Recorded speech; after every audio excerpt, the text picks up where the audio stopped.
We're in this series right now called For Them, and it's a 2-week series. Last week, we looked at Jesus' very first sermon, and so often we think of his very first sermon as the Sermon on the Mount. That's not accurate.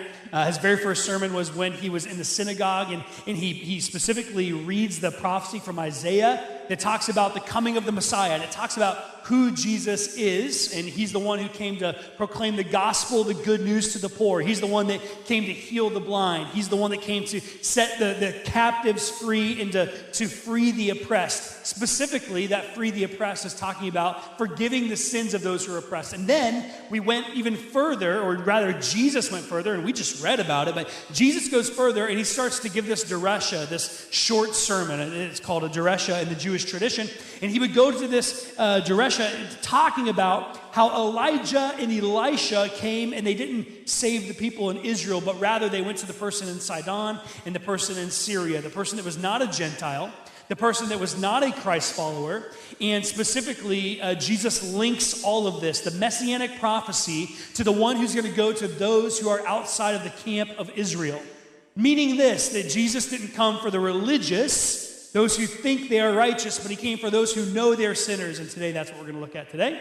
But before we get there, last week we also said this. We said that the church doesn't exist for us. We are the church, and we exist for those not yet here.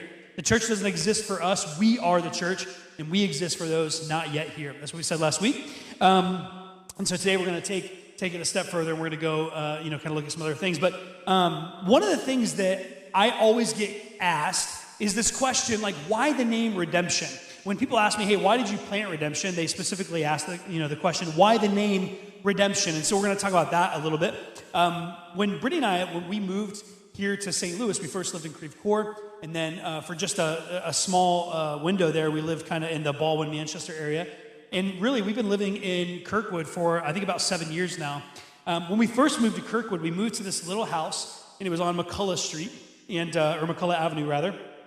And we loved the house, and we loved our neighborhood. We loved our neighbors. But after being there for a year or so, we quickly realized that though everybody's lives were so well put together on the outside, the reality is on the inside, they were really hurting. On the inside, there was a lot of pain and a lot of struggle and frustration. We had one neighbor that several times coming home from work, there was like knockout, drag-out fights with their children in their front yard, and it was kind of crazy.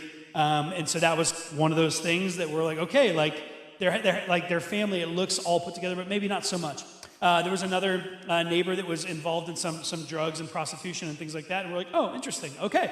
And then we had another neighbor next to us that we just loved dearly, and was going through a lot of things in their personal life and their marriage, and what we realized was this: we just realized that at the end of the day, like all these people who live in these beautiful homes, have great cars and have great jobs and all these things, and everything looks like it's all put together on the outside. The reality is, on the inside of their walls, they need redemption. On the inside of their walls, there's brokenness. On the inside of their walls, Christ needs to heal them. And so that's why when we decided to plant the church, we were going through a couple different lists of names and different things that we were, considering calling it. And redemption rose to the top very quickly, because what we wanted to see is God bring redemption to the people of Kirkwood who looked like they had it all together on the outside. And so redemption, that's the name that birthed. And through that, what we realized is that we shouldn't compare or don't compare your blooper reel to someone else's highlight reel. Don't do that. Don't compare your blooper reel to someone else's highlight reel. But we also realized this: don't compare your highlight reel to someone else's blooper reel. Right? Like, at the end of the day, we all struggle in so many ways. We're all human. If you're human, go ahead and raise your hand. Let's just get some participation here. Yeah, that's right. If you're human, raise your hand. So, we are all human, and we all struggle big time. And so, what we do in this comparison game is we start to compare our blooper reel to someone else's highlight reel, or we think we're better than them. We compare our highlight reel to their blooper reel. And so, either way, we are in need of God's redemption. One of the questions that I've been working with just in planting this church is this question that should be asked of any organization or business or church, and it's this: if we closed redemption this week or next week, would anyone care? That's a question that should be asked all the time. if we closed Redemption this week or next week, would anyone care? And the reality is this, that like Redemption's in a good place. As we've been growing and stuff, we've been doing these things like block parties. We're going to get to those, talk more about those this week. We talk about those every week because we really believe in them. But as we're getting out into the community, just this past week, we had a community leader who contacted us and said, hey, the steam engine is coming into town August 26th, I believe it is. Don't quote me on that, but I think it's the 26th. Jenna, shake your head no. I don't know what date it is. I didn't write it down. But it's coming to town, and they go, hey, we want you to serve at the steam engine as it comes in. We want you to put together like this kids corner type of thing, right?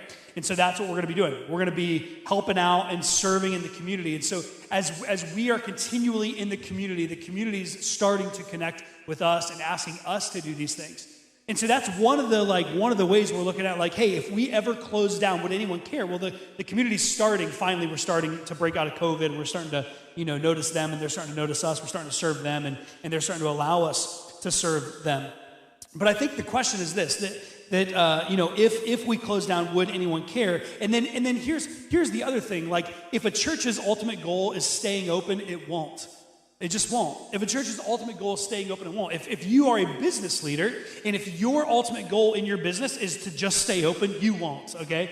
And so we always need to be pioneering and perfecting new ground, and always be connecting with new, if you're in a business organization, connecting with new customer bases and things like that. Well, in the church world, it's not that much different. Our goal is to continually be connecting with people who are seeking redemption, and whether they know it or not, they need redemption. Right? And not redemption as the church, but redemption in Christ that is offered through the local church, and that's Christ's goal, right? And so we're working to do more than just stay open, because we believe that there's a purpose bigger than just staying open, because we also know this, that if there isn't a purpose bigger than the church won't grow bigger. And so our goal is to always keep God's forgiveness and his redemption on the forefront of what this church talks about, of the why behind we do anything at the church. Like, why do we do anything here? Because we want to make sure that the people in our communities know the love of Jesus, and that they can go and receive his redemption when their time is right and when their heart is ready. So we keep that in front of us. Our calling is always to be fulfilling the calling that Jesus gave us. And he kind of gave it to us, in Luke 4 when he talked about his own calling, right? To proclaim the gospel to the poor, to heal the blind, to set the captives free. Like, that was the mission of Christ. And Christ wants us to continue his mission. We continue it in a different way, but we were given that mission at the Great Commission. And so we need to be continuing to get the word of Christ out there to our community. And that's what we're doing. And throughout this series, we're talking about that. Okay, so today we're going to be looking at a scripture that Danny actually used in his sermon. Danny Moore used in his sermon, but it wasn't his main sermon. It was kind of a support sermon or support scripture, and so we're going to go and look at it, and that's the calling of Matthew. We're going to go to Mark chapter 2. Danny specifically, I believe he looked at the Matthew version of that. We're going to be looking at the Mark version today, Mark chapter 2, and we're going to start in verse 13, and so we can go there together. And it says this. It says, then Jesus went out to the lake shore again, and he taught the crowds that were coming to him. As he walked along, he saw Levi. By the way, Levi is also Matthew. Okay, so Levi, son of Alphaeus, sitting at his tax collector's booth. Follow me and be my disciple, Jesus said.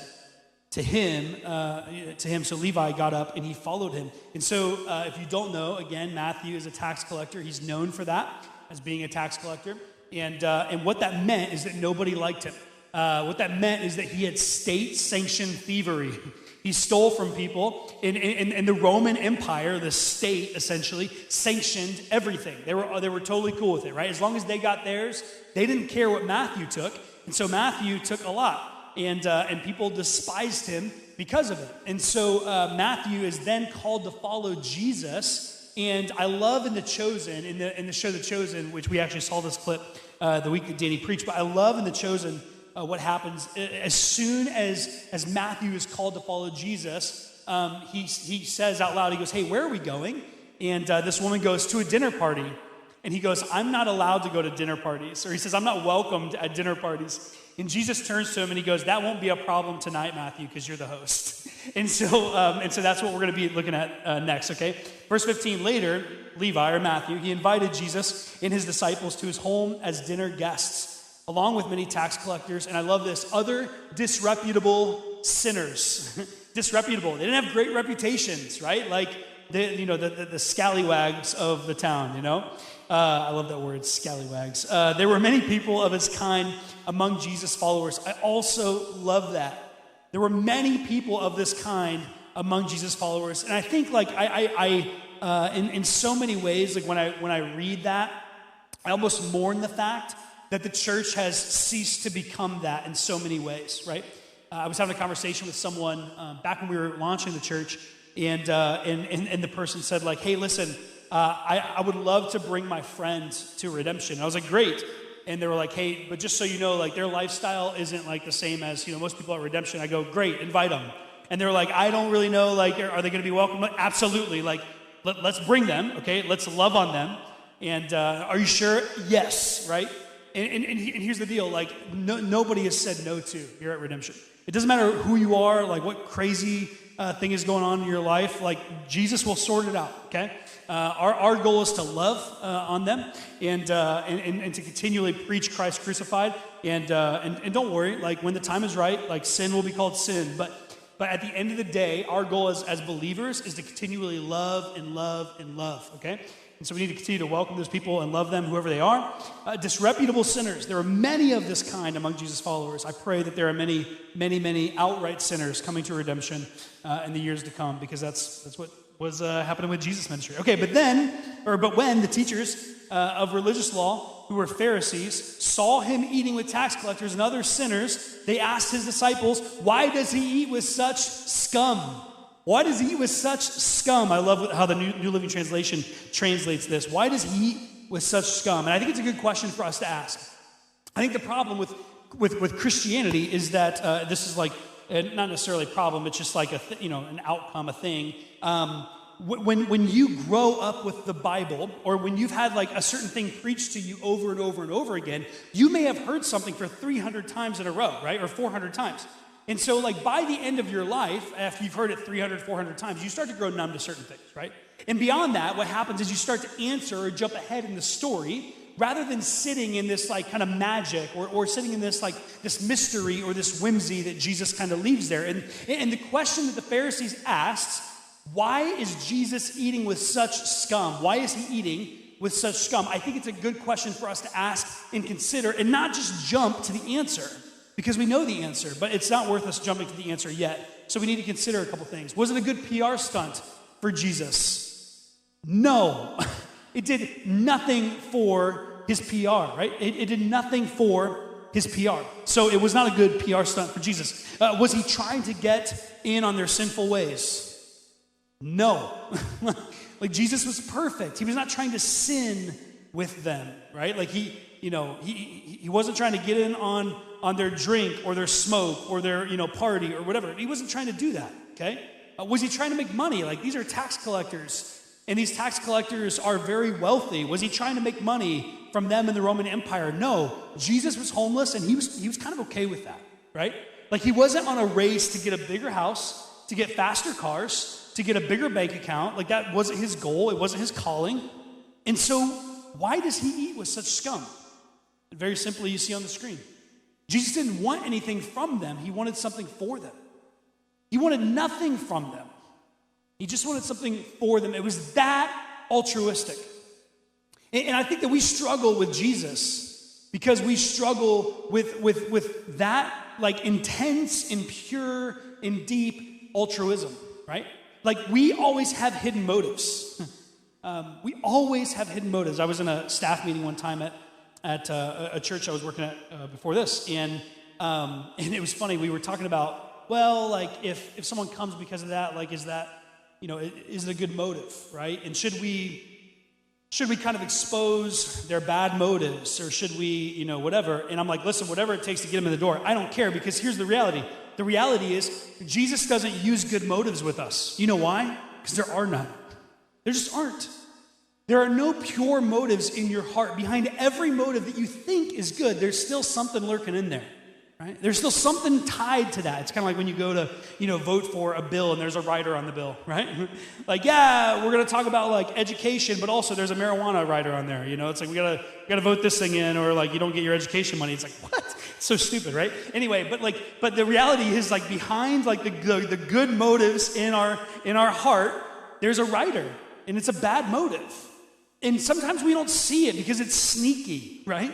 But it gets into your heart, and it's like, wait, like, do I look good? Like, are they going to love me? Are they going to accept me? Like, can I go in on that business deal with him or her? Like, yeah, I would love to do that, but like, how can I also work this angle? And whether we realize it or not, that's always happening in our heart. It's the software that's running on the back end of our operating system, and we can't stop it. It's our sin nature, right? And so anyway, Jesus, he doesn't want anything from them. He just wants something for them. And I want to be like Jesus. I want to get to the place in my life where I can be with people just to be with them. I can want something for people just to want something for them.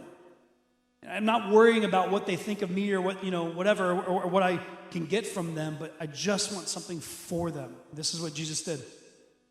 So what does Jesus want for them? Verse 17, when Jesus heard this, he told them, healthy people don't need a doctor, sick people do.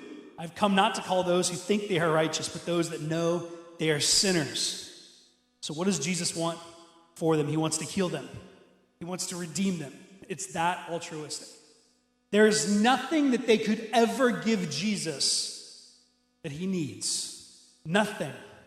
Not one thing. And so he literally just wants to heal them. He wants to redeem them. I love this here because what Jesus does here first is he defines. He defines and he separates. See, definitions, by their definition, separate things. What happens with definitions, if you give anything a definition, what it's doing, it's saying this is now this, and by being this, it's not that, right? Definitions clearly and plainly draw separating lines between the things that they are not. Unless it is a 100% synonym, which there are very few words in like our English dictionary that are 100% synonymous, right? So unless it is a 100% true synonym, if it is over here and it's defined as this thing, it is also inherently not defined as that thing. You see what I'm saying? So Jesus starts to define these things, and when he does, he separates them. He defines two groups of people, and he separates them. He gives them separation by defining them. And he says this. He says there are people who think they are righteous, and then there are people who know they are sinners. There's some who think they are righteous, some who know they are sinners. Now, the interesting thing about this is that Jesus doesn't say that there are some righteous people. He doesn't say there are righteous people and evil people. There are righteous people and sinful people. He says there are people who think they are righteous, and there are people who know they are sinners. And the ones over here, they just haven't come to terms with the fact that they're sinners, right? They haven't come to terms with it. Have you come to terms with it? Have you come to terms with the fact that you're a sinner? That you're a dirty, rotten scoundrel in need of Jesus' forgiveness? I have. I've like come to terms with, again, there are riders in my heart behind the good motives, and they're hanging on, right? And they don't have good motives. They're hanging on to those good motives. And so have we come to terms with that? Jesus says there are people who think they are righteous and those who know they are sinners. But he draws this separation. And listen, this is a very unpopular thing that Jesus does. It's extremely unpopular. Because we live in a culture today that is really centered on this idea that a loving God would only love people, and if he only loves people, then he can never do anything or allow anything bad to happen to them. And so, this idea of Jesus separating people is not popular. There's this false belief called universalism, and universalism is this. It's the belief that all humankind will one day be saved and be in heaven. Now, first, let me say this. I love universalism. Okay, that's a soundbite that I hope people don't pull out. I love universalism because it feels good. It's like a warm blanket on a cold day, right? It's a hot cup of coffee in the morning of December. It feels good. But it's a heresy. It's a heresy that actually started in 2nd century AD. And it's this idea that everybody comes to faith one day, that everybody enters into heaven. It's a 2,000 plus year old heresy, started in the 2nd century AD. It's not new. Unshockingly, there are these churches today that are completely based on universalism. And unshockingly, they don't hold to any creeds. If you don't know what the creeds are, that's okay. I encourage you to go read them. They're going to be on our website. If you go to redemptionstl.com and go to What Do We Believe, scroll to the bottom, and there's a statement there that just says that we are a creedal church, that we believe the creeds. And there are 3 main creeds. There's the Athanasian Creed, the Nicene Creed, and the Apostles' Creed, and we hold to those creeds. Now listen, any church that doesn't hold to those creeds is not an Orthodox church. That's a 2,000 plus year old stance that Christians have held to. And so this idea of like universalism, these universalist churches, they don't hold to creeds, but they also don't have a doctrinal statement. If you go to their website, you can search and search and search. There's a lot of statements about the things that they want to do in the community, which I love, by the way. I really do love that. But there's not any statement about what they believe when it comes to Christ. And listen, it's really easy. It's really easy to believe false things about Jesus. Because at the end of the day, there are things about Jesus that I don't like. And I bet there are things about Jesus that you don't like. Now, our goal is to love Jesus deeply and to learn everything about him and to love everything that he is. But he's too holy for me to love everything about him. Just being honest, he's too holy. There are too many things about Jesus that I'm like, man, I wish you were more lenient, Jesus, right? It's like when you're in high school and you and your best friend, you get in trouble together, and like your friend's mom gives him a harsher punishment than you, and you're like, listen, Barb, like I'm so ticked off at you. Like, why did you give him such a harsh punishment? Now we can't play baseball together next Thursday, Barb. Like you get so like ticked off, but it's like there's this thing when it comes to Jesus and like his punishments for us or his rules for us. There are some things I don't like, but I'm no different than the 8th grader who's railing against Barb, right? My point is this, that like there are going to be things about Jesus that you don't like. That you, if you're serious, if you're honest, if you're really looking at your heart, right? Again, the things that are lurking in your heart. If you really look at your heart, there are going to be things about Jesus you don't like. And so it's easy to believe those things that aren't true because they're comforting. But when we're looking for comfort, we're also not looking for truth. You see? Because truth isn't always comfortable. And so sometimes we need to go beyond the warm blanket on a December morning with a cup of coffee, and instead we need to look for the truth. And sometimes it kicks you. Sometimes it hurts. So Jesus, he separates here, but here's what he also does. He gives this mission. He says, I've come not to call those who think they are righteous, but those who know they are sinners. And Jesus, he came for these disreputable sinners. He came for the people that were completely broken, that knew it too. Like they weren't kidding around. They didn't need any convincing. Like they knew they were sinners. They knew they needed salvation. They knew they needed redemption. They knew they needed the Messiah. They knew they needed the salvation that only Jesus can offer. Now, I love this. There's this idea of mission, and with Jesus, I think sometimes it is, in a sense, demonized by us. For those in the church, what happens is we say this. We'll say, like, against Jesus, we'll say, hey, I just want to love my friend, and I just want them to see Jesus in me. But I don't want them to feel like a project. Yes, agreed. Like, 100%, don't make people feel like projects. You're just a terrible person if you do that. Okay, so like, don't make them feel like a project.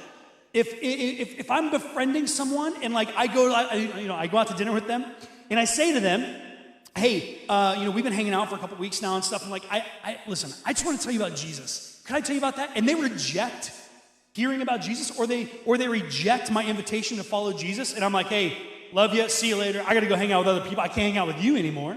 Like, you're just a terrible person. Don't do that. Don't treat people like projects and then leave them in the dust when they reject Jesus. Do not do that, okay? But, see, Jesus was on mission, and he specifically went after specific people. He did spend time with specific people to tell them about his Father's love and to guide them to who he was as the messianic fulfillment, like the prophecy fulfillment. And so if we are going to be someone's friend, if we're really going to befriend them, at what point do we choose to not tell them about Jesus and still remain their friend? At what point is it okay that we're like, hey, the greatest thing in the world, I'm not going to let you in on it. And like, I'm still your friend. Like, we're still best buds. I don't know as a Christian that you can say you're best friends with someone if you've been given the opportunity to tell them about Jesus and you haven't taken that opportunity. And I think the problem is, like, we fall into these lies where we say things like this, like, well, I just want my friend to see Jesus in me. I just want them to see Jesus in me and one day they'll come to faith. No, that's not how it works, actually, at all. Like, I have never had someone come up to me and say, man, you're such a nice guy. Why are you so nice? You know why? Because atheists are nice. Because Muslims are nice. Because there are people of every religion in every corner of the world that are nice. Like, you being nice doesn't show them Jesus one bit. It just shows them that you're a kind human. Good for you, right? Like, good for you. But we buy into this lie that they're just gonna, believe in Jesus because we're nice to them. The other lie that I think we believe in, that's a big one, is that we say, well, I don't have the relational rent with them yet. Like, I just need to befriend them for another couple months. I need to know them for a little longer. And then when we get to the right place, then I will tell them about Jesus. And then they will know that I really love them. I really care for them. They trust me. And then they will accept Jesus. No, that's not true. In fact, I'm sure you have found this to be the truth. The longer it is before someone knows that you are a Christ follower, that you are a Christian, the more like thrown off they are when you do tell them. Some of our best friends who don't think like us, act like us, believe like us. Some of our best friends who are different than us when it comes to religion, the very first time we were together, they found out that we were Christians. And we had like for this one couple specifically, we had like 4-hour conversation about the church and about Jesus. They asked me the craziest questions. It was awesome. And so I sat there and I fielded all their questions. And guess what? Like, we still hang out with them and they're not offended that we're believers. They're not weirded out because we never treated them like a project. They're just our friends. But also, at the end of the day, they know that I love them because they know that the most important thing in my life I've already told them about and I've invited them into. And so can we say that we really love someone, that we're really their friends, if we haven't told them about the thing that's most important to us and the one thing that can save them both now and for eternity? I don't think we can say that if we've neglected to tell them about Jesus. And so we really want to be their friends. And by really being their friends, we really want to tell them about Jesus. And lastly, Jesus' focus here. Again, Jesus is for them. Came for the sinners. There's not just a mission, but there's a focus. It's like really narrowed, right? He wants to come for those people who know they're sinners, not those who think they're righteous. So not the Pharisees, not the Sadducees, not the other religious leaders and religious people, but his focus was on the sinners. And our focus at Redemption is the same. I love the response that Jesus gives here because it's almost like comical. It's like, let me read this again, and then I'm just going to say, duh, right? Okay? So he says this in verse 17. He says, when Jesus heard this, he told them, healthy people don't need a doctor, sick people do. Duh. Like, duh. It's okay. There are some things in Scripture where we can look at this and go, duh. Like, Jesus, duh. And so I think, here's the deal. I think because Jesus made it so comically plain, I think he knew that we would screw this up 2,000 plus years later. And we still are. Like, we still get it wrong. Imagine this. Imagine that there is a hospital smack dab in the middle of Kirkwood. And this hospital is notorious for one thing. When a healthy person brings in a sick person, the intake nurse says to the healthy person, hey, the doctor will see you now. You can come be treated. And the sick person stays out in the waiting room. And when the healthy person gets back to the back of the hospital, turns out everybody's healthy. Like, there's not even a sick person back there. Everybody's healthy. And then they just kind of hang out. It's a big healthy hangout, right? In the back end of the hospital, it's a big healthy hangout. It's like a big old healthy club. And they just hang out with one another. They're chilling.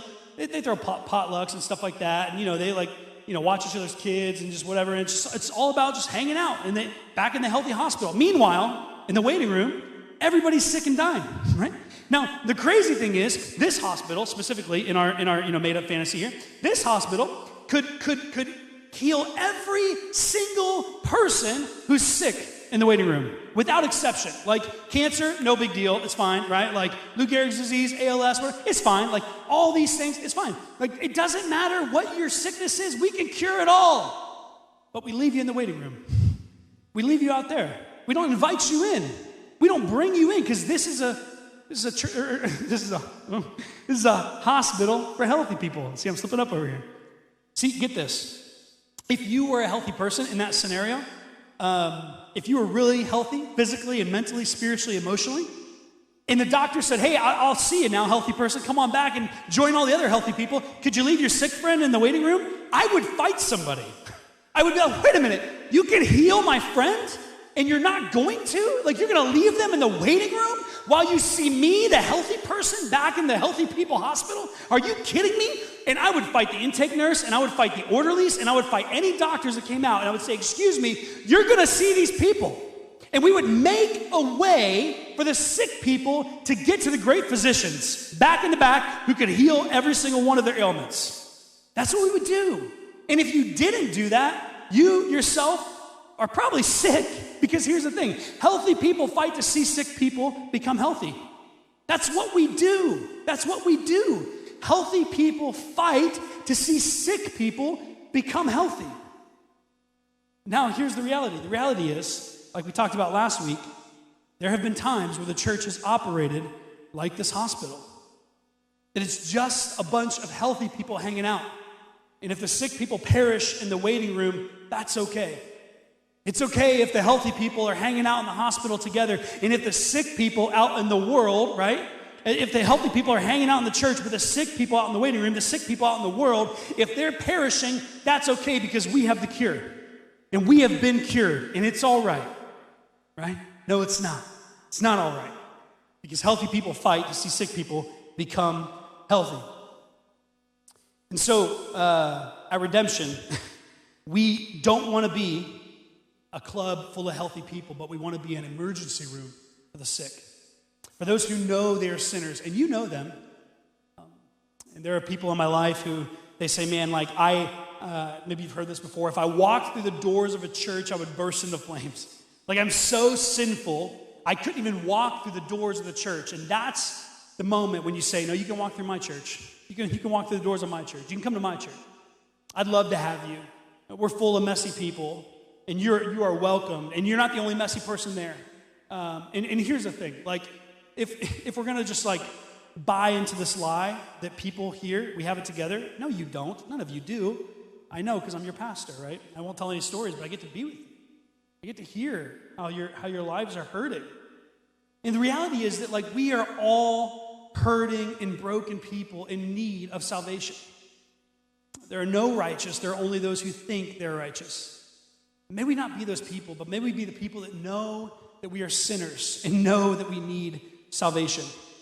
Maybe you've been looking for a job here at Redemption. I think going back to our thought experiment here with this hospital, I think some of you, if we flipped it and the hospital really served the sick people, right? Like we are at Redemption. Some of you would be the intake nurse. Some of you would be the ambulance driver. Some of you would be the room nurse, the nurse practitioner, or the ER doctor, or you would be the ER doctor in training. You'd be an understudy or whatever, an apprentice. You'd be doing your residency, like whatever it is. Maybe you're like the hospital CEO, or you're over billing or HR. By the way, in this thought experiment, it's all free, but you know what I'm saying. Like there are all these different jobs that go on in a church. And so maybe like you're going, hey, I don't know what my job is yet. Like I don't know where I want to go. I don't know what I need to do. That's not an excuse for not doing something, but maybe it's a time for you to to choose. So maybe you've been looking for a job. Okay, so for you to get plugged in at Redemption, if you're at a place where you're not yet volunteering, you're not yet serving, you're not yet making an impact, we have these things called impact teams. That's what we call them. Instead of volunteer teams or serve teams, we call them impact teams. And so you can make an impact. And the easiest way to do that is to write on your Connect card today, just check serve right on there, okay? And if you have an idea of where you want to serve, you can write it on there. Or you can go to our website, redemptionstl.com, and you can go to the Grow tab, and underneath that you'll see serve, okay? It might be under Connect, but it's either Grow or Connect, and you go to serve, okay? So you can go ahead and fill that out online or on your Connect card, and we'll get you in on an impact team so that you can be a nurse or an ambulance driver or a doctor or whatever. But you can work in this emergency room for the spiritually sick to bring people to Christ. And what if you want to make an impact in the community? Again, we have this option coming up with the steam locomotive thing, whatever, steam train. It's gonna be awesome. I don't know what it is, but I'm pumped. I said yes. I'm like, yeah, we'll be there. We're having a meeting tomorrow to talk about what that's gonna look like. So that's going to be coming up. Block party trailers, like mostly the month of July is open. I think the entire month of July is open. Now I get it, like it's going to be hot, it's fine. But like Stevens, like they threw theirs on like a 100+ degree day, and it was great. Like 60 people came out. They were actually there till like 11:30 at night. Like people just stayed because they want community. And so if it's Death Valley temperatures, that's okay. You can still throw one. All right, so July. It's all open. If you want to throw a block party, let's do it. Let's go. I'm going to come to your house. I'm going to throw the thing for you. It'll be great. Okay, back to school. Here's like kind of the last thing. Back to school. We have back to school options coming up. And so we had a meeting on Thursday as staff, and we really want to hit our back to school moment to connect with our community and love and serve them. All right, one of the things that we're going to be doing, we haven't named it yet, but there's going to be a back-to-school community party, and that's happening on August 21st from 9 to noon. We need volunteers for this, and so if you want to volunteer for that, like put it on your Connect card right now. Hey, want to volunteer? Put it on your Connect card. Write your name on it. Put it on your Connect card, and go ahead and hand it in. And we need people for that. We're going to have haircuts and food and a bunch of stuff. Okay. Okay. So here's the other thing. We want to have school ambassadors for Kirkwood, okay? So we want people, 2 to 3 people at each school, serving and loving and connecting with those schools, with all of our schools in Kirkwood if we can. And so what this looks like, just to give you an expectation of time and whatever, what this looks like is a couple hours a year. Not a couple hours a week, not a couple hours a month, not even a couple hours a semester, but a couple hours a year. We want you collectively to serve and love and impact this school. And so whatever school it is, the church is going to fund whatever it is, but then you are going to go ahead and be the hands and feet to do these things. And so maybe we put together bags and we bless the teachers for them. Maybe we serve them lunch. We cater in lunch, and you're there to serve them and answer any questions they have. Maybe it's we stock their teachers' lounge with snacks from Costco or Sam's Club or whatever. Like whatever it is, we want to love these schools and these teachers. On their first work days, we're going to be providing coffee for them through a coffee truck and some other things. And so we want to be loving our schools and serving them well. And so you have an opportunity to do that. Are you in, is the question. Are you in for that? Redemption, we're an emergency room for our community, for the spiritually sick. And this means that redemption will get messy from time to time. That there will be people next to you that will sin against you. And this isn't a shocker, but you will sin against them. You will hurt them, and they will hurt you. In a church, there are things like betrayal, gossip, slander, affairs, lies, drunkenness, all sorts of sin. It's true. There's brokenness in every church in America. And we welcome more brokenness because we know this, that we are one blind beggar trying to lead another blind beggar to the bread of Christ, right? And so as we get to invite other people who know they are sinners, we get to remove the righteousness, the self-righteousness that we think we are righteous, right? We get to remove that. We get to always keep in front of us the forgiveness and redemption that Jesus offers. And if we were given the option between having a room full of people who think they're righteous in an emergency room of broken people who are running this spiritual emergency room of people who know they are sinners, we will always take the latter at redemption.